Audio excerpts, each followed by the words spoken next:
Hey folks, I am here with the much requested Devon Stack. Did I spell your name right? It's Devon, right? That is correct. Okay, good. Oh, it's right there on the screen. Um, Black pilled, although his YouTube presence has been a little bit less lately. He's been streaming on BitChute. Everybody loves your insomnia streams. Um, Everybody's been requesting for months. You got to get black pilled on, and I was like, all right. And I finally got a hold of you, and you're like, I can only do it at midnight. And I'm like, right on. I will make that work. My daughter is downstairs with my mom right now. She's a huge fan of you, and she's like, I will babysit for this. So welcome. Thank you so much for joining me. I'm sure everybody is super jazzed about this. Yeah, thanks for having me. So I apologize for my my vampire internet. Oh no, it's okay. It's no trouble. I'm a night owl, so let's get started. I think that you're someone that wants to see the truth. You don't necessarily fit a label. You want to deal with reality and you want to help others to do so, no matter how painful it may be for all of us. I've heard you speak a little bit about your previous belief system. Also started off as a libertarian, then a constitutional conservative. Now I don't know what I am, but could you talk a little bit about your political genesis and what specific events led you to being black pilled? It was just I think it was just a series of events that were kind of tied to the Trump election and the events that happened afterwards. I worked in politics or in news for several years, and so I'd been watching news because I worked in broadcast and worked for news stations and stuff like that. So I'd been following news for a long time, and politically, as you said, I was libertarian. In fact, I used to make libertarian materials, if you will, media for billionaires that were funding it, and I saw nothing wrong with that. I was like, why would I get mad at someone who is very successful in the free market, and it never occurred to me, like, why are they trying so hard to keep this libertarian thing going? And I remember thinking, the only time, see, I'll tell you what, though, even while I was doing that, I still disagreed with them privately when it came to immigration and stuff like that, because I'd lived in states like New Mexico, and I knew what that looked like up front, up close and personal. And a lot of these guys were, instead of limousine liberals, they were limousine libertarians, and they had never been exposed to let alone a blue collar neighborhood, let alone a diverse blue collar neighborhood. And so I get into these big debates with some of these guys privately, and then I remember they were shelling tons of money into a program that was Hispanic outreach, because just like the Republicans who decided, rather than try to fight immigration, they were going to just, we're going to assimilate these new Americans. They're natural conservatives. And so they were putting millions and millions of dollars. They found like this handsome young Hispanic guy that would go around, and he spoke Spanish, and I forget his name, but he was like, he'd go to towns in Texas and try to, red pill the immigrants on libertarianism. And I knew from the start, like, this is doomed. This is never going to work. But I didn't quite have the whole. I was still, I guess, a little hopeful. Like, I still thought, like, oh, it's a cultural thing, right? Like, so there's still some hope. Maybe it'll just take a few generations. Some Cubans seem to get it. And then after a while, it just became apparent. And honestly, for all his faults, Stefan Molyneux, with the data that he was presenting on a regular basis, I was like, oh God, it's what I always feared it was. It's what I always didn't want to believe. And once you see that there is a biological element to it, that was a big black pill, I guess you could say. But then also just that was just in terms of like the bigger picture, but understanding how much money played a role in this, and the established ruling class, like we're talking like generational power, not just wealth. And so when Trump came along, I was like, this guy, he's gonna shake things up. They seem genuinely afraid of him, and I mean that. Like I had to go to this. I was still tied to these libertarians during the election, and they were flying me out to DC for like this think tank thing. And I got off the plane in Dulles, and I was walking to the airport, and there were people. I mean, I was overhearing people all over the airport, like wringing their hands, like, oh, Trump, like terrified. And I was like, oh, this is great. I hate these fucking people. I hate all these, political consultants and like all these, contractors and stuff that I used to live in DC, and I fucking hated those people. And I was like, all right, well, if these people who I hate more than anyone, in the whole world, if they hate him, he's got to be kind of good. And so I remember still sitting in this roundtable meeting with these libertarians, and we were going around. They were basically just trying to brain rape us. Like they picked a bunch of talent that they'd worked with, and they were having us, I don't know, kind of like guinea pigs in a weird way. And so one of the questions they were asking us, well, what do you think about the election? And me and out of like the whole room, I was the only guy that said, Trump's going to win. And everyone else was like, I mean, it was kind of like that. Everyone's seen that clip of Ann Coulter on Bill Maher's show, and they all laugh at it. It was basically like a less mean version of that. And I'd seen one of his rallies on YouTube in the hotel the night before that meeting. I was just watching it, and I knew just I saw the crowd's reaction to him, and it was like, I've been watching politics my whole life. I've never seen anything like this except for maybe Obama, right. But in terms of the right, I've never seen people get excited like this at a rally. And he's sharp, he's funny. This guy's going to win. Like there's no way. And then, so, everyone knows, obviously he won. And then immediately a big black pill was, and a lot of people think this is insignificant, but it was super telling, was that by law, because they kept delaying it, the documents tied to the JFK assassination had to be released like a couple months after Trump was sworn in. Like by law, they had to be released. Like if Trump did nothing, they would just get released into the public, because I think Bush or someone had kicked the can down the road that far into the future to where they figured it would, or maybe they could kick it down, some more, which is essentially what happened. And Trump, like I said, if he had done nothing, they would just get released. He had a meeting with some people from the intelligence community, and he blocked some key documents. And that not only did he do that, he then went to Twitter, told everyone he just solved JFK and saved the day. And I was like, okay, so this guy's full of shit then. Because this guy is hiding, if he can't tell the truth about what happened 50, 60 years ago, he's not going to, do a big reveal about what's going on right now in the deep state. And then it was just, downhill from there. What else? I mean, for me, it was the omnibus spending bill. That really pissed me off, although it didn't really surprise me. And the Syria situation was terrible. And then his dubious relationship with Jared Kushner. I was like, why did you let your daughter marry somebody like that? And then I realized that it was just some kind of wealthy marriage of the families. It was like an aristocratic joining of these two families, orchestrated by him. And I was like, oh no. Oh no. I don't know why this didn't occur to me before, but I really started to lose faith at the end of the first year. I was probably on the way out.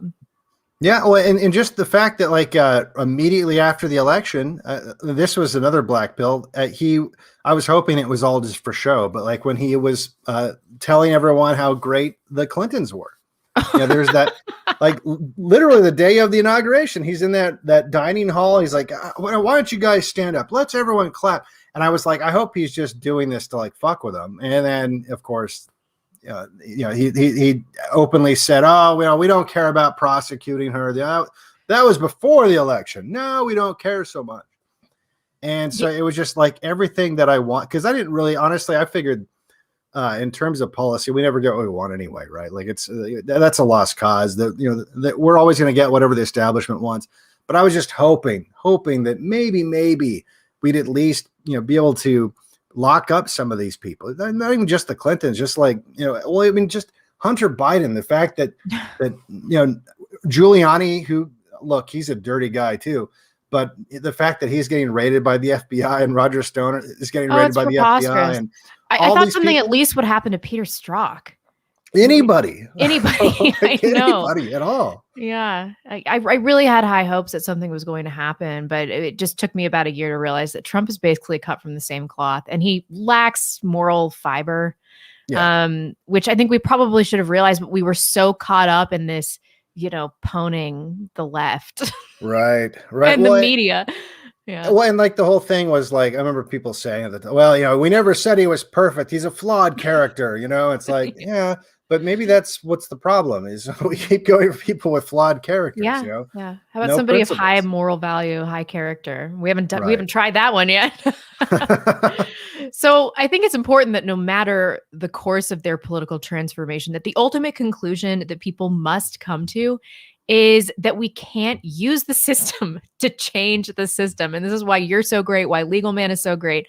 Government is our enemy. And we have nearly as little in common with these so-called based right-leaning conservatives, the Bruce Jenner. This is so ridiculous. As we do with people like AOC and Jeremy Nadler. What can we do once we come to the conclusion that even founding principles, unpopular opinion, will not save us? Well, in terms of like, I think there's going to be it's inevitable that this comes to a head, right? Or it doesn't. Like, that's the problem, is there's two options. One, either enough people get fed up, or something happens where, for example, I think CRP was saying, actually it's been a while now, that as they disenfranchise us and attack us more and more, like right now it's like, oh, you can't fly on planes, use banks or whatever, but eventually it's going to be, oh, you can't be alive, right? And there might come a point where they are kicking down doors, or maybe the kinds of overweight, low IQ military guys that are occupying DC are asked to fire upon someone in the same way that they shot Ashley Babbitt, only in maybe a larger number, because apparently murdering one person on video is not enough to get the right mad. And so nobody gives a shit. Nobody even knows who this guy is.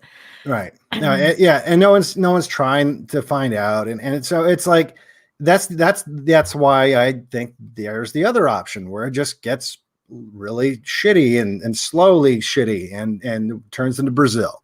And maybe we just become some second-rate superpower where, that's basically being led by another larger, more competent country like, say, China, while we just sit there and our government essentially does what, North Korea does, where they tell their people, oh no, we're great, we're the best, like don't watch TV, don't believe those are all lies from the capitalists. Like I honestly think that if we get knocked off the number one spot, they'll just run propaganda, and we see how smart the normies are, so they'll just lap it and be like, oh yeah, America number one.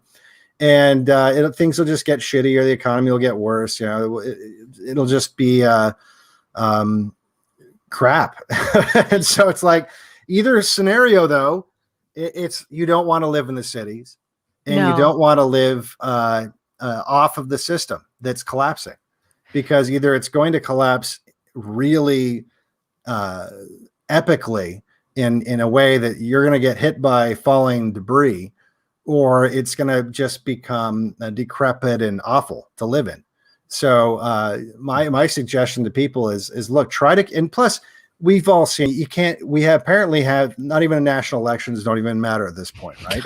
So it's like, why try to play that game when you can at least, you can play the local politics game and have at least better results. I mean, there's always going to be, fraud and dirty tricks and whatever, but you don't have the same control over that you do someone a place where you can actually go to their office. You live a few blocks away from the government office, or however far away, but you can actually just drive up, knock on the door of someone and say, look, this thing you're considering, this legislation you're considering, that's going to directly affect me. and and bring your friends with you. You can intimidate local politicians a lot easier than you can intimidate people on the national level, because apparently we're not intimidating. I mean, that's the bottom line. Like, we don't scare them, like, despite what they say on Twitter, they don't seem that afraid of us. So I think that if you're going to get involved at the local level. And the other thing too is just everyone's talking about, like, oh, I want to live in these communities like the 1950s, with the the trad wife and all this other stuff. It's like, okay, well, those communities don't exist, so you can make one, but no one else is going to make one for you. So that's the other side of it, is like, maybe you have to be the one that sucks it up and sacrifices so your kid can live in that community, right? Like my ancestors had to go, whatever they had to go through when they crossed the ocean to come to America, and literally in some cases walk across what are now states, and build cabins out of trees they chopped down, and like there was no awesome community there when they did that. And that's what builds communities like that. And so there's still enough open space in America and enough opportunity to do that. And you could say, well, they're just going to come after you anyway. And like everyone always says, like, oh, it'll be like Waco if you do that. It's like, so what? It's like, so you do nothing. So that's what I recommend people. And then obviously you pay attention to what's going on, because it does affect you. And I don't get mad at people that do want to try to participate on the local or on the national level and try to make sure that, that our desires are at least talked about on the national stage as much as you possibly can get them talked about, with all the censorship going on. But for me, it's more productive to worry about your immediate family and to focus on even just creating a family. So that's definitely true. Do you think that balkanization is even feasible? I hear you, being productive on a local level. I think that that's really important, but I do have this fear that my community that I'm investing so much in is just going to be destroyed by the federal government. I mean, it's the only option we have, so it doesn't really matter that much. But do you think it's feasible? Well, I mean, look, so the two ways they could go after you, right, is they could try to, pass legislation that makes it damn near impossible to live where you're living, like the Agenda 21 type stuff, right, where they make it so, you can't use well water anymore, or you can, whatever, right, like, and try to regulate you out of your community, or at the national level, like at the federal level, right, because if you take care of your local community, you don't have to worry about that stuff. Or they can use force. And so I would, like I said, you prepare for those two things. You prepare for, you make sure you get involved with the local government, your local community, so that that they're not, some Rothschild funded dipshit that moves into town isn't the one that's getting elected to, as mayor or whatever, rubber stamping all this globalist garbage. But then you also prepare for the possibility of force, and I think that's a responsible thing to do. And I think more and more people are realizing that the Second Amendment doesn't exist in case someone wants to steal the car out of your garage, and so that's those are things that you can't prevent, but it's things that you can prepare for. And I just recommend people do that. That's definitely what I'm doing, and all of my neighbors. Are there any other successful methods that you've developed to, especially emotionally, cope with the tyranny that we are living under, and the impending collapse of the country? Laughter. I just laugh at it now. Like, you got me down for a while. Like, mourning the death of your nation. I mean, that's a big deal. I mean, I used to get really, really kind of down, like, especially when I was still holding on to, like, just the Seth Rich stuff, right? When I was the more I would dive into that, and then also, like, just some of the stuff we've discovered about their proclivities for children, that sort of thing. Yeah. And the darker it gets when you're researching that stuff. I mean, there was a moment when I was just like, they're literally like fucking baby eating Satanists. Like this is worse than I ever could have imagined. Like I thought they were like just misguided assholes, but no. Oh yeah, the these are like WikiLeaks straight up especially evil. really Oh revelatory. yeah. And so there is a time I went through a phase where it was like, in fact, I was working with this guy at the time on material, and he's like, "You all right, man?" I was just like, "Yeah, it's just I couldn't sleep again. It was just kept reading about all this stuff, and it's horrifying." And so, but once you get through that, I think everyone has to go through that because it is like a mourning process, right? And even some of the other steps that people talk about when you're mourning something, the denial and anger and bargaining and all that stuff. And but eventually you just get to acceptance, and you're just like, oh, all right, and you can have a sense of humor about it again, Yeah, I kind of see us in a few years as, I don't know, in 10, 20 years as kind of like a lesser Eastern European country. But then I start to think, do we really want to be on this international, be the most important country, the most productive country in the world? Why? I don't want to do that. Right. We don't have values that we need to instill in other countries. Why would we do that? Well, America was way more awesome when we weren't, a superpower. Yeah, that's true. That is another question that I was going to ask you. Do you think that America ever had a period of true greatness, or was this rot kind of baked into the cake? I think anywhere that there's going to be like big money, you're going to have that kind of corruption. I think parts of the country, certainly just because of the separation from power. Like you're the physical separation from power. So like if you were a homesteader that was settling the wild West, and the nearest sheriff was even, maybe 100 miles away or further. That I think that's when you had greatness. You had communities that were just governing themselves. If you were a horse thief, they hung you, so people didn't screw around. And that was, to me, I think that was a good time to be alive. Like a dangerous time, certainly, but that would have been a good time to be alive, because at least then it's kind of like how people fantasize about, I've talked about this on my stream, where they'll fantasize about zombie movies. And one of the appeals, I think, for zombie movies is that everyone is reset to zero, Yes. So you'll have the guy who was like, he was a Wall Street banker, but now he's just like everyone else, holding an axe and trying to, chop the zombie heads off. And, so all these people that had power or some kind of, class they were born into before the zombie apocalypse, now they're just the same as everybody else.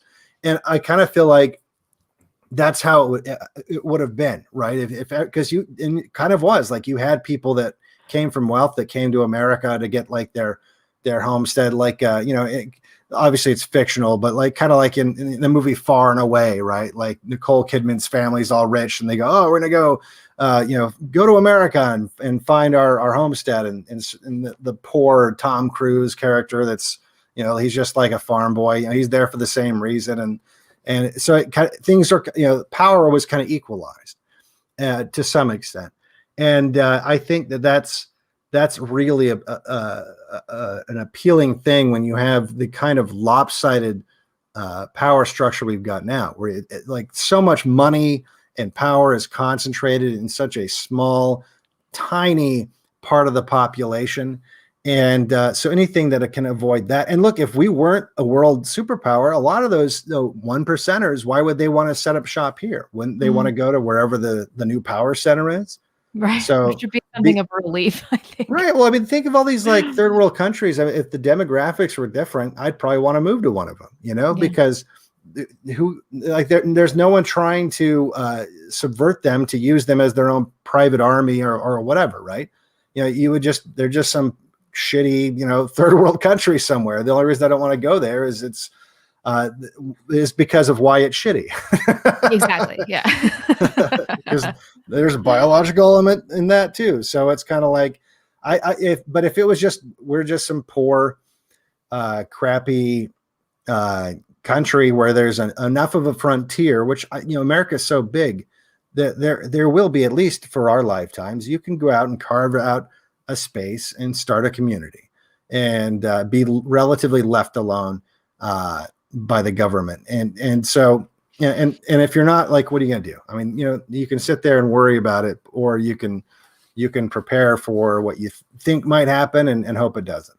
That's true. I mean, but the quality of the average American is so poor. We're so weak now. Yeah. Gosh. I mean, like we were talking about earlier, I think about what my ancestors that came here in 1607, what they had to go through. And I'm still on the internet like, ooh, people don't like me. And it actually hurts my feelings. I'm like, all right, okay, I got to get it together. And I feel like I'm more courageous than most Americans. So you made this video about an experiment where the subject was told to identify a line out of 3 lines that's equal in length to a control line. And when the other subjects in the group, who were actually experimenters, right? Yeah, they deliberately answered the question incorrectly. Many of the subjects gave an answer that they knew was incorrect in order to conform, or because they didn't trust their own perception. They didn't trust what they could see in front of their faces. But interestingly, when one person gave the correct answer, one of the other experimenters, then the subject was, they would build their confidence and they would be like, no, like this is the correct answer. So do you think that this can be extrapolated to society as a whole? Because I'm growing increasingly unforgiving of those that refuse to speak obvious truths for fear of social or financial repercussions. I'm like, all right, like we're in the 11th hour here. And you're like, ooh, my job, and I've got to blah, blah, blah. It's like, we have to be talking about this openly at our jobs, right? Well, it's there's a number of things going on here. Like, not only is it just, oh, my job, it's like you can't even ask them to not give Netflix money. It's like, right. or to not, pay for their stuff on Amazon and stuff like that. But I think what's going on is, one, you have just humans are evolved. You can't have, we wouldn't have made it very far if everyone had the temperament and the desires of a leader, right? Like, that's true. There's a lot of people have to be followers. Mm-hmm. And also, you're naturally going to be wired to want to follow who you perceive as having the most strength, the most power. And so that's another thing I think that's going on. But then you also just have a lot, the society now is so comfort driven. Everyone's so comfort driven that the very little amount, it's not that much, like the small amount of discomfort that's required. I mean, aside from, obviously, if you're really tied to the wage slave system, where you're like really in debt and you're living paycheck to paycheck, and a lot of Americans are, and you view getting fired from your job as like a threat to your survival. So that's going to be a huge ask to say, hey, do this thing that might get you to, you're fired from your job, when that you could ultimately become homeless if you go down that path, and especially if you have a family or something like that. And so I think that you got all those things going on, and then just the one of the biggest things is you have just a dysgenic effect going on in the populations. It's not just demographic. You have IQs among white populations going down too. And you can argue about as to why that is, but that's just a fact. So you just have people getting dumber and lazier, and too afraid to get fired from their job. I mean, everyone's like, so many people are in debt, like, especially if they go to college, they start out in debt, and then they get a loan for their house, they get a loan for their car, or worse yet, they lease a car or something like that. And so they're always tied to payments, and they don't have any kind of savings, and they don't have any kind of wealth power. They don't have any kind of, they couldn't make, look at all these stimulus checks that are going out, and people are getting addicted to that money now too, to the extent where that could become like a permanent thing to make them even more dependent on the system, because this totally works for the ruling class, obviously. Like, to have you dependent on the system, the last thing you're going to want to do is to do something that's going to fight the thing that keeps you alive. You're not going to bite the hand that feeds. And so I think that's what's going on. And so that's another reason why it's so important to get people to become self-sufficient, because then you have that fear is lifted from you. You don't have, because not everyone has the balls to just say, all right, whatever, I'll get fired. I'm competent, or not everyone has the competency. Like a lot of people, I mean, before I started doing what I'm doing now, or even now, like if I needed to get a new job tomorrow, I wouldn't be like a lot of these people that are too good. I'd go work at like I'd do a dishwashing job or whatever shitty job that I could get. Right. And a lot of people aren't willing to do that. But the other side of it is I'm competent enough to where that I wouldn't have to do something like that. Right. And there's just a lot of people that they're just not competent people or flexible people. They're not nimble. Right.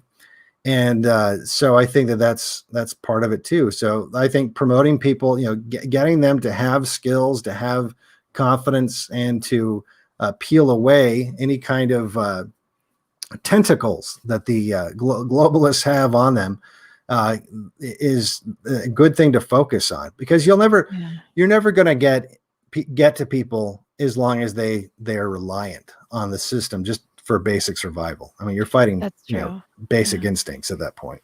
Maybe I'm just projecting my own competence on stupid people, because I think that if you just quit your job, wouldn't you be like, all right, well, I'm going to find a job that better suits my lifestyle. I'm going to try to think outside of the box. I'm going to reduce my debt. Or if I were like a college age student, I'd be like, why would I go to college right now? I'm just going to become a welder or something. Not me, but if I were a dude. So I don't know. I just, you're a kinder soul than I am. I just lack sympathy for people in this end civilization that are like, oh, I'm going to go get my MBA. It's like, what are you doing?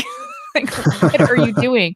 Do a job that people need right now. It's not going to help you when we're like stripping Walmart from a, copper from a Walmart in 10 years or whatever we're doing.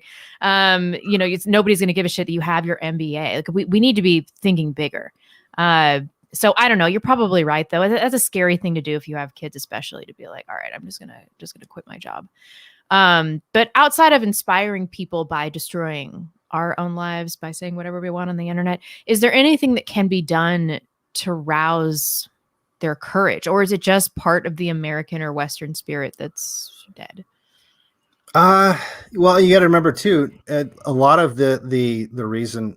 See, look, you and I, we both have ancestors that took that leap and came across before there was an America, right? They weren't going to America because of the fancy shopping malls, like they were coming to America because it was this big scary place, but like you had a chance, to do something with it. Like you could go out there and maybe wipe out some Indians and have some land, So like that's what you could do. And a lot of people, you got to remember, a lot of white people that live in America today, that's not their background. A lot of their families came here when there was, everything was established, a lot of families, like say Ben Shapiro's family, they came here well after everything was established, and so a lot of these people came around the turn of the century after, there was already industry. There was always, you could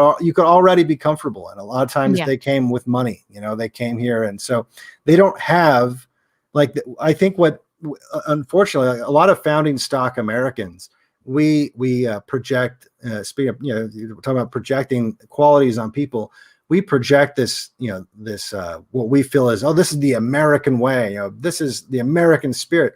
It's the really pioneering spirit. Yeah. Right. It's really not. It's the founding stock spirit. It's the people that came here, and because there was think about it, that was a selection event, right? Like you had a very, very eugenic thing happen because you got a very specific kind of risk-taking competency level, high level. Right. I just saw in the live chat, we don't have the courage that comes from facing death. That's exactly it. Right. And the people that risked it all to come to America when this was just like a big mystery, scary wilderness, that's a totally different kind of person. And unfortunately, I don't know if there's anyone that's even done a study to find out what percentage of America is founding stock at this point, but I would imagine it's dwindling. In 1900, it was 80%. Oh yeah, but in 1900, there was a lot of things that were higher than 80%. It's probably like a third, maybe 20, 30% now. Honestly, probably if that. Yeah. And so that's what you're dealing with. So even if you're taught, like, there's a lot of, you look at the people that look like you and maybe even vote like you, and you're thinking, like, how come you don't have the same risk taker gene or whatever that is that I've got? And it's because a lot of these guys, they've only been here. I mean, as an example, I was talking to last year. I was talking to a cattle rancher, and I was the subject of race and IQ came up because I'd had some drinks in me, and I was trying to get him to just admit it, because, like, dude, there's like different cows. Like, you're a fucking cattle rancher. You have different cows for milk that you do for, like, the beef, right? Like, I bet you care a lot about the genetics of your cows. He's like, yeah. I was like, why would you care if everyone's the same, right? Every cow is exactly the same. And he was getting really pissed off, and I knew that he knew, but he wouldn't say it. And then it's because he was a big enough cattle rancher to where he relied on illegal immigrant labor, and he was paying, and he was super libertarian. And he was like basically like the based boomer libertarian, right? And but then I talked about his background. He'd only been here 2 generations. His family had come here from I think it was like Denmark or something like that, and with money already, and they bought up a ranch, and the way they go. So it was like totally different background. And I just, for whatever, until he mentioned that, I thought, oh, you must have lived in the old West a long time, and because you're a cattle rancher and you're, nope. So I think that has a big, or that's a big part of it. And I also think that, it's greed. Like in his case, it's greed. He didn't want to have to feel, and shame. Like, he'd been paying illegal immigrants for however long, next to nothing, and not hiring people, his people, to do the jobs that he had available, so that he can make a few extra bucks. Right. And so he can sleep better at night if he can, like that. About half of libertarianism is convincing millionaires that they're not bad people, and convincing you that millionaires aren't bad people, And so I think that's just part of it.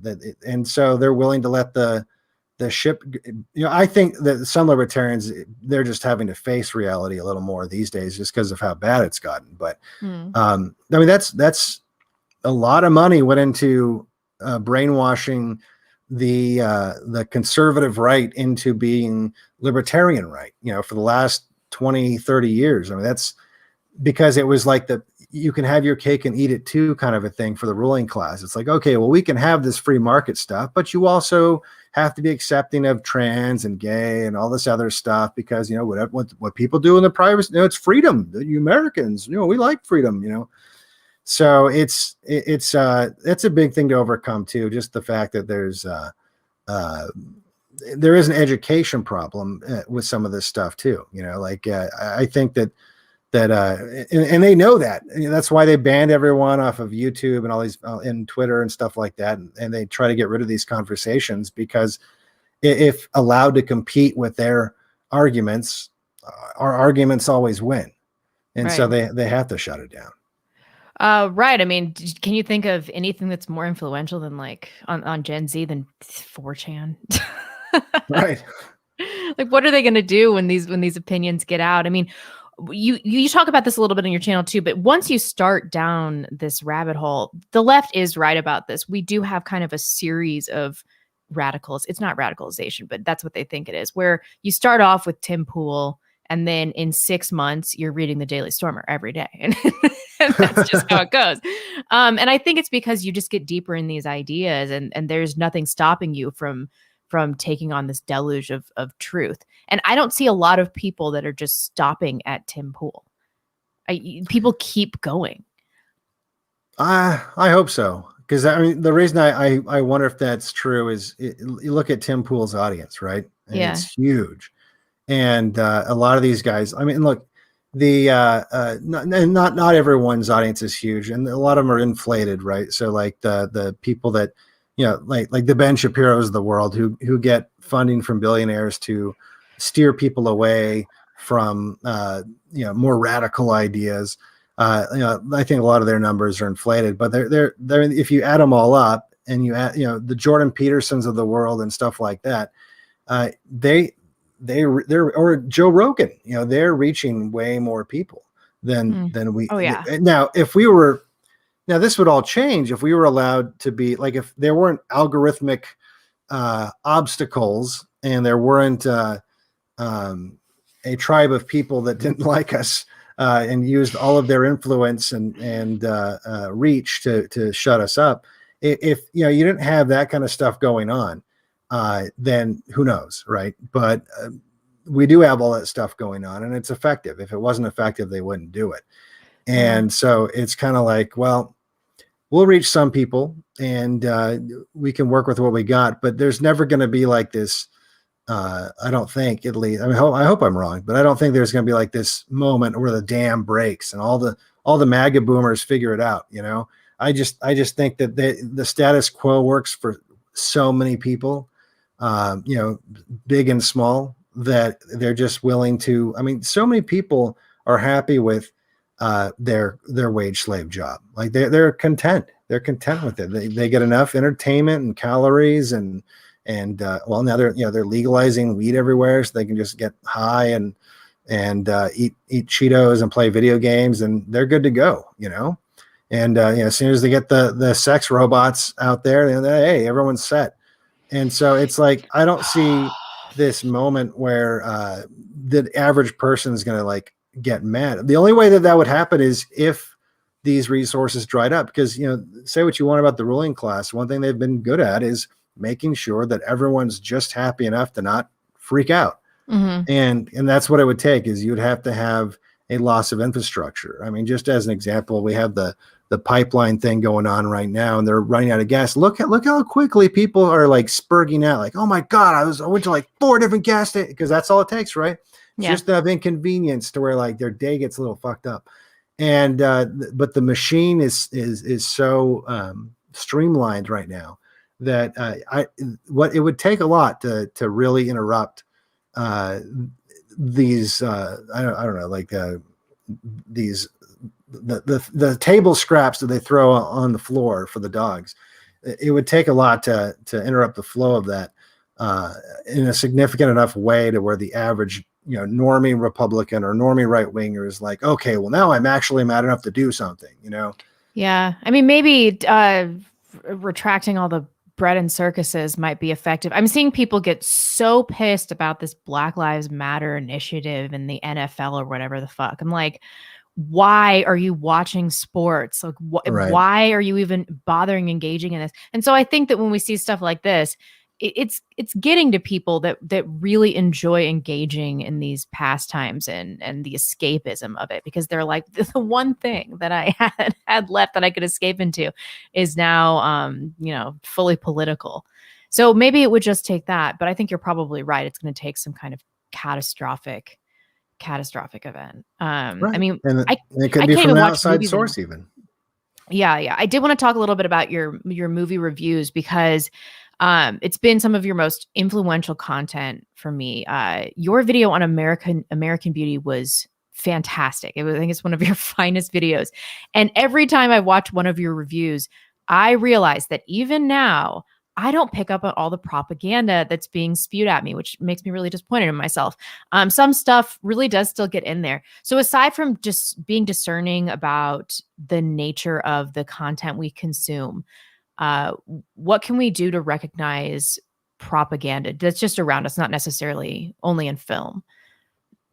Well, I think the first thing you got to realize is everyone, whether it's nefarious or not, everyone who makes art has an agenda. Oh yeah. And in fact, art without an agenda is kind of boring, and so there has to be, like, anything you're watching, it has an agenda. And so it's all you have to do is look at who's making this stuff or who's funding it or whatever, to realize who's going to be setting that agenda. Now, it's not always going to be something nefarious or bad, but there's always going to be an agenda there. Even positive art, like or positive propaganda, it has a positive agenda, but it's still there, right? And a perfect example, I did that other video about John Wayne funded that movie or that video series warning young boys, about the dangerous homosexuals and stuff like that. And so it was, if you make like any kind of film or music, or even I would even say like paintings to a lesser degree, you have something you're trying to make the audience feel. And so as someone who, that's kind of the field that I was in, I studied that a lot, and I, watched lots of movies, sometimes repeatedly, until I just studied them very closely, because as someone that was writing my own scripts and things like that, I wanted to understand, like, okay, well, how is this done? And it got to the level now it's hard for me to get lost in a movie, because I'm so, I'm always just looking at it, like, oh, even if it's not like a bad thing where I'm being critical, it's just like, oh, that shot, I wonder how that was accomplished, or, and stuff like that. So it's hard for me to I can't just watch something and zone out. I mean, maybe every once in a while it happens, but it's hard to do. But I would say just realize that anything you watch, that's what it's for. And especially if it's for mass consumption, like if you have anything that if it's on television, well, I mean, now it's, I guess streaming services is more relevant, but anything that's really super popular, because if it didn't have an agenda before, it definitely will now, because now they know, I can just picture the writer's room where they're like, oh, we're reaching so many people. It'd be irresponsible of us to not promote trans rights, yeah. and shit like that. Like, like I said, even if it's not like some shadowy guy calling them up and saying, you must promote, gay sex in your next episode, or, even if it's not that, the kinds of people that are in those writers' rooms are activists, and they're gonna want to promote it, even if they're not being told to, right? And so I think that just understanding that, and you'll just start to see. And the other thing is too, I see a lot of people, they think that if they enjoy something, if they like it, if like they think the jokes are funny, then it can't possibly be bad, right? And I'm telling them, like, no, it couldn't possibly be good propaganda if you didn't like it. Like if you didn't like it, it would be like it'd be the worst propaganda ever made, because no one would be watching it. Mm-hmm. And that's the one thing I experienced the most in terms of people getting pissed off is I'll dissect one of their favorite movies or their favorite shows. And the funny thing is they never have an argument. They just lash out emotionally because I'm attacking something that made them feel emotional, because that's the whole point of propaganda, get you to think emotionally. Mm-hmm. And then, so if it's something that you love and because of the emotions that you were feeling as you watched it, you are going to lash out like like a teenager who gets mad when you criticize their favorite band or something like that. Right. So I just think you got to realize what are they, just think to yourself when you're watching something, what are they trying to, not necessarily even think, what are they trying to make me feel? Because they're always trying to make you feel something. And that's a good starting point. And when you hit on people's nostalgia too, a few months ago, my parents were like, "You've never seen Chinatown? We have to watch Chinatown." And so I watched it. And then there's that scene where he gets kicked out of the country club. And my parents just didn't remember. And they were pissed off for like 2 weeks that they had loved this movie their whole lives that was filled with propaganda. Just furious about it. But how about news? Do you consume any media? Yeah, well, I pay attention to the news just enough to like know what the hell's going on. I'm not as invested in it as I was even just a few months ago, because before as much as I knew, I knew nothing was going to happen. I was kind of hoping that Trump would, even if he wasn't our guy, that maybe he would just, even if it was to satisfy his own ego, would cross the Rubicon or do something that would maybe spark, because look, he has enough influence on normies and MAGA boomers to where if anyone was going to get the party started, it would be him. Like he had the ability to do it. And so I was kind of hoping that something would get squirrely and, whatever. But, I ultimately knew like nothing was going to happen, but I was kind of still hoping. But now it's kind of like, Well, I have to pay attention because you have to see, like, it's like a thermometer, right? You have to keep checking, like if you're cooking something that you've never cooked before, you have to keep checking the thermometer and, checking on it and making sure you're not burning it and stuff like that. And that's kind of the way I look at this, is like, we've never done that. We're going into uncharted territory Yeah. as a nation, as a people. And there's certainly things you can look at in the past that you can compare it to, but it's nothing like this. The technology level that we have is totally changes everything, and the demographic shift is something completely different. The movement of people alone. There's never been a mass migration of people on the scale that there has been, not just in the United States, but in the West in general. All these people from around the world that wouldn't physically be able to do the kind of movement that has taken place in such a short period of time. The fact that our money is just fake and gay, it's just like, it's so that we have all these weird things going on.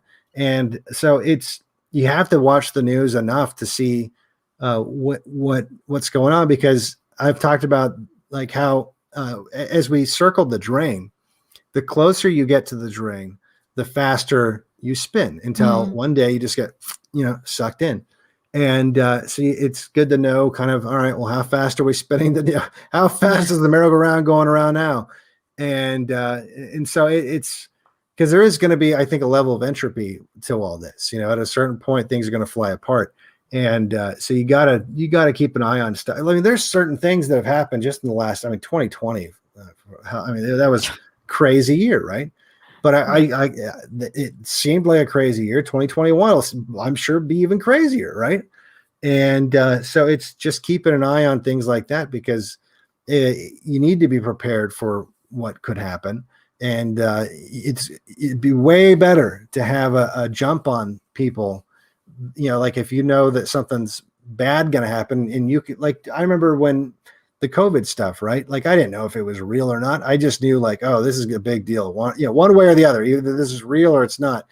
I'm going to prepare and get a bunch of food and supplies and stuff. And then sure enough, like a month later, everyone's getting locked down and stuff.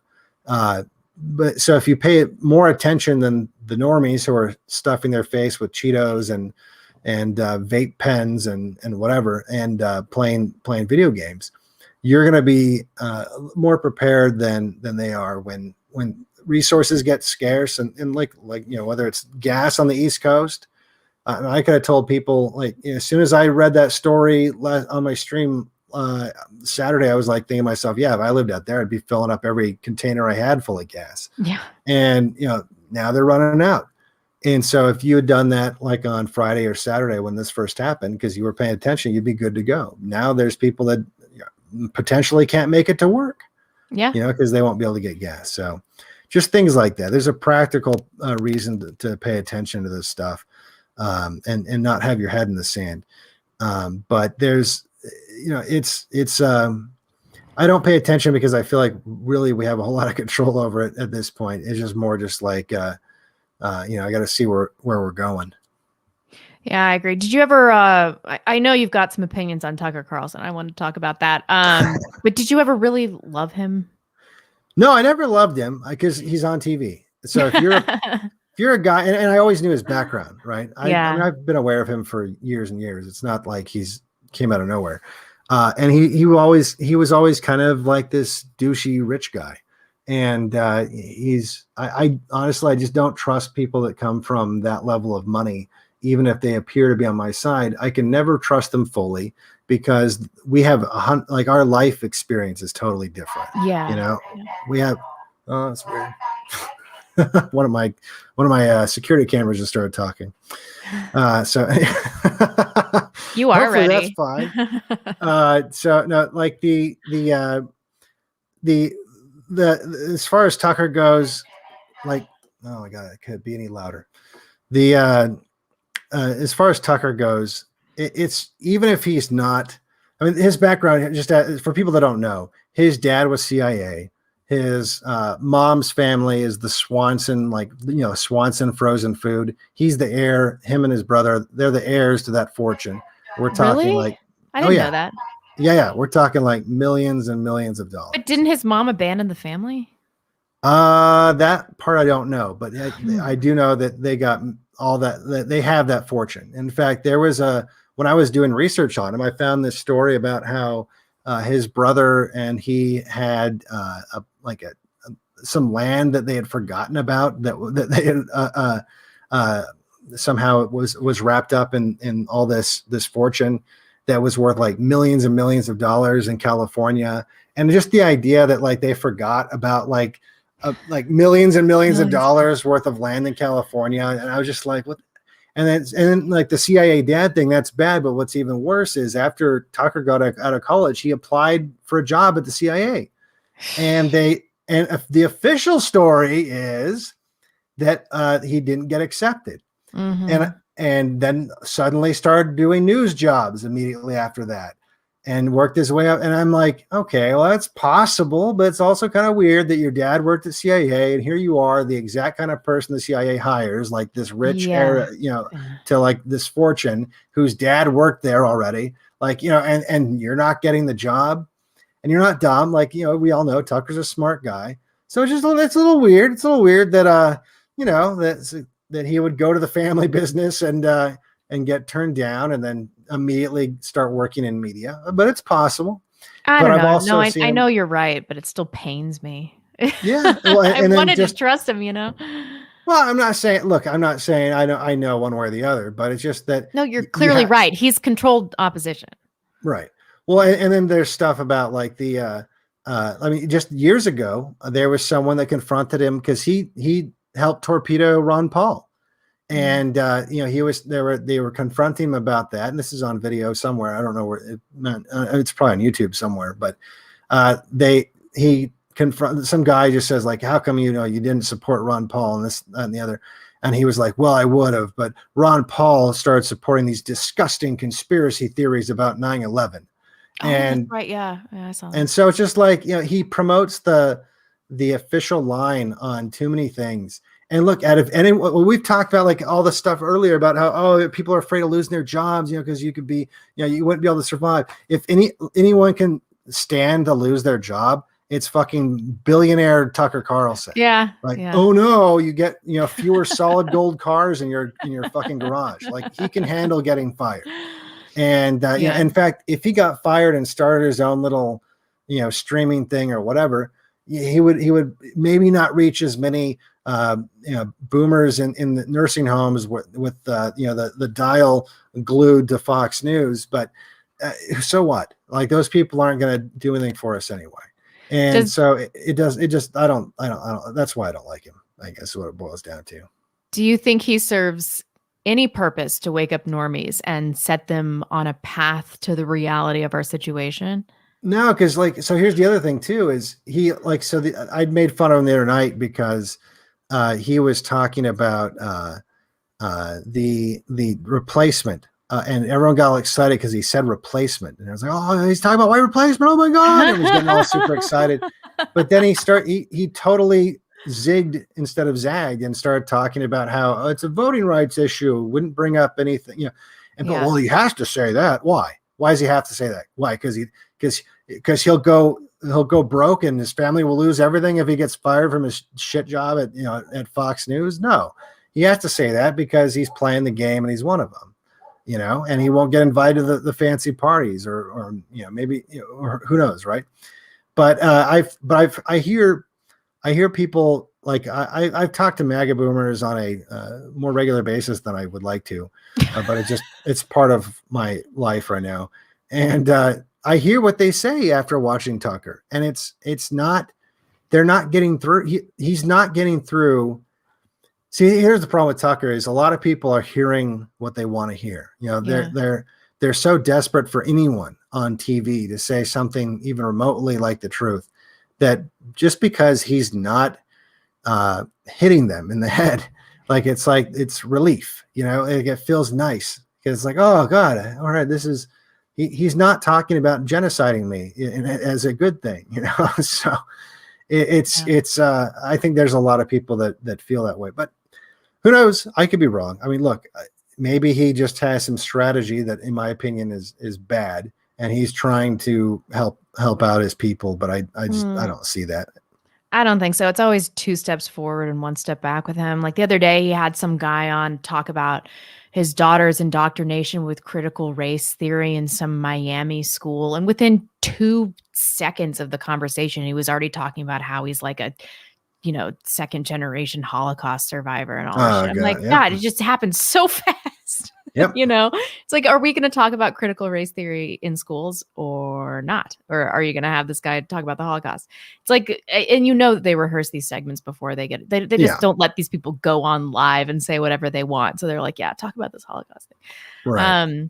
I don't know. I mean, I still am disappointed because I find him so likable, and I really hung my hat on him, and I hung in for a long time. I abandoned him when he was talking about he was condemning the Capitol riots, Dark Day in America and all this stuff. And he did that for a few days on his show. And then after that, I was like, I'm out with you. And that was pretty recent.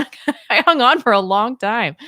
I don't know. I did have one last question for you. So all the guests that I've been having on, I've been asking them, what do you see for Americans over the next 1 year, 5 years, 10 years? Oof. I don't know. It's grim. Yeah. I mean, like, it's one of those things where like, I wish I knew. I ruggedized my life a couple years ago because I saw things I'd never seen before in like like I said, I followed news and politics my whole life. And even when I was seeing just the stuff like, not even so much that Antifa was rioting in the streets, but that law enforcement wasn't stopping it. Yeah. And, Black Lives Matter, same thing. That not only were they doing this shit, but there was no counter to it. And in fact, if you tried to counter it, they went after you. Yeah. And so when I saw that happening, I realized, oh, so I'm officially, not only am I the enemy of the normies, I'm the enemy of the ruling class. This is not a safe position to be in. And so that's when I left the city and, started, getting food supplies and stuff like that, and trying to get to a point where I could be deplatformed from the financial system and stuff like that and still have a chance. Right. And so which is kind of what happened. Like, cause it was shortly after that they banned my book from Amazon, and they demonetized like all my stuff. And so, it was good timing, I guess. But I don't know, but it doesn't worry me as much now, because I kind of feel like, in kind of in a fucked up way, I sometimes like hope like I get to use all these supplies I have, like, I just like have to stare at them, and they're sitting in a closet over here. Or I could, so it's I don't know. And at the same time though, like, I know there's people that aren't in that position that haven't taken those steps yet. And I wouldn't wish them harm, and hope that they do at least a version of what I've done to help their families and ensure their safety if anything gets bad. But I don't know, because it's like I said, on one hand, the status quo is so beneficial for so many people that I think there's going to be a lot of people doing anything and everything they can to prop it up and to keep it going. And people like to say Rome wasn't built in a day. Well, it didn't fall in a day either. It takes a lot. Yeah. There's a lot of momentum behind this walking corpse. Like, it's going to take it a long time to come down. And but there's things that we don't have any control over or any way to predict that could even spark some of this stuff. I mean, look, the stuff that's going on in the Middle East right now could spark another war. We don't know. And it could, it might be all it takes. I put a story on Telegram the other day talking about how something like 70, let me see what it is. It was 71% of eligible Gen Zers don't qualify for military due to obesity, criminal records, and other reasons. 71%. Yikes. And so the military, I mean, look, it's a mess. So if we were to get in a conflict, that's going to be super unpredictable. There's also the fact that, like, look, I mean, who would be joining? I mean, like, what are you fighting for? Right. Right. Like, I can't imagine. I mean, because the funny thing is that their efforts to to get rid of anything remotely nationalist. They've removed any national pride in almost everybody. An incentive, right? And including me. Like, I don't have any national pride, you know, like America, like what does that even mean anymore? You know? I know. So it's like, what am am I trying to like go protect Bill Maher? Like when I go to like the battlefield, like, you know, what the hell is this even about? So it just doesn't make sense to me. Like, so there's stuff like, you know, it depends on, is there going to be a country like China or someone else that says, you know what, you know, these guys, they are a paper tiger, fuck them. And they do something, or is it going to be something internal, you know, like we could have some kind of internal conflict. I mean, there's so many things I really just don't know. So I think the best advice is prepare, you know, hope for the best and prepare for the worst. The worst, you know? yeah.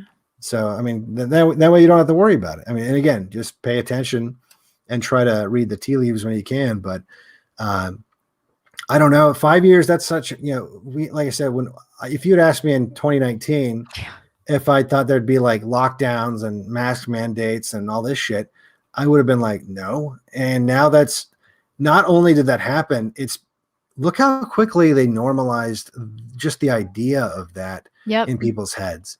Mm-hmm. Like when they first were introducing that stuff, they had to ease it in because it was so intrusive and so authoritarian that even the normies were not ready to just hop on board.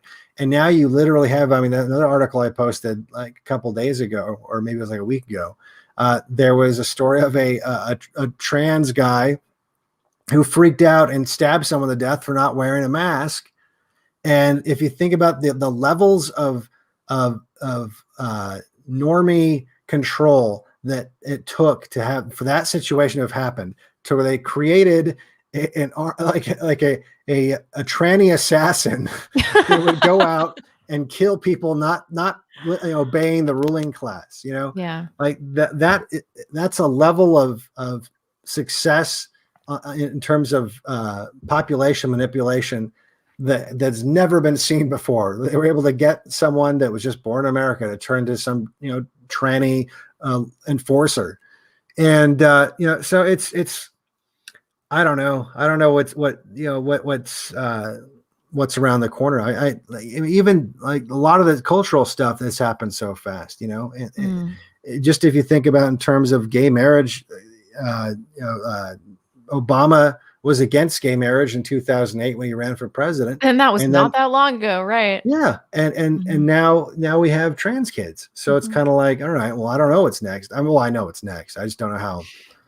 And I don't. And people keep saying, well, as soon as they try to do the pedo stuff, that's when that's not going to. People, it's never going to be enough to piss the normies off. Like it's never. No, that's totally true. And I've talked about this in some of my other interviews. But when I realized that was Molly Tibbetts, when Molly Tibbetts happened, and her father said right after her funeral something about, I think, Mexican food culture or something like that. Yep, like you're a meme, man. Your daughter just got raped and murdered by an illegal immigrant. It's like, now is the time to be like, get out of this country. People will understand. I mean, your daughter just got murdered. Well, and you have that kind of weird psychology going on in the white populations, and in the non-white populations, you have this desire and ability to codify anti-white, like just the other day, there's some hospital was saying they're going to deprioritize white people for procedures. Yeah, they're going to do racial justice in terms of who gets medical treatment, and that's what it is today. Yeah, but the joke's going to be on them when it's all black female doctors. So fine, go for it. Oh, speaking of that, there's a funny story. Look up. When you get a chance, look up. There's a black female doctor that was operating on patients and dancing around and making TikTok videos of her like cutting them open, and she's dancing as she's using the scalpel. So she's like making all these like jagged ass like openings in people, and she's doing plastic surgery. So it's horrific. It's not even from like I found the video. I'll probably cover it in my next stream because I found it while I was looking for something else. It's not even from like this year. It's from like a couple of years ago. It was a local news story though. But yeah, like I remember watching that and going, just, oh my God, like, but that's it. Like you're going to have, when you have all these rules and laws that favor people, not because of their competency level, it's going to not just be annoying because you didn't get a job and someone else did. It's going to be annoying because the guy operating on you is going to do a terrible job. Yeah, And yeah. Did you see United Airlines is going to hire 50% female and minority? Yeah. See, well, we're going to have some more plane crashes, I guess. For sure. Yeah, I can't fly United anymore. But here's the thing. I think that a lot of these big corporations, the more things get automated, the less it matters, right? That's why they want the AI, because then they can do this kind of stuff and it won't affect their bottom line, because it's going to just be, the computer is going to be doing all the stuff that they would have fucked up. So they're not going to have any real responsibility. Yeah. Well, on that note, I think we should close out the stream. I have all of your links, your Trovo link, your band book, your BitChute channel, Odyssey, and then your YouTube channel. But everybody check him out on his other alternative platforms. But this was Black Pill Devon Stack. Thank you for the fantastic conversation. This was a really good time. I'm so happy to finally have you on the stream. I really appreciate it. And I hope we can do it again soon. Absolutely. Thanks for having me on. Bye, guys.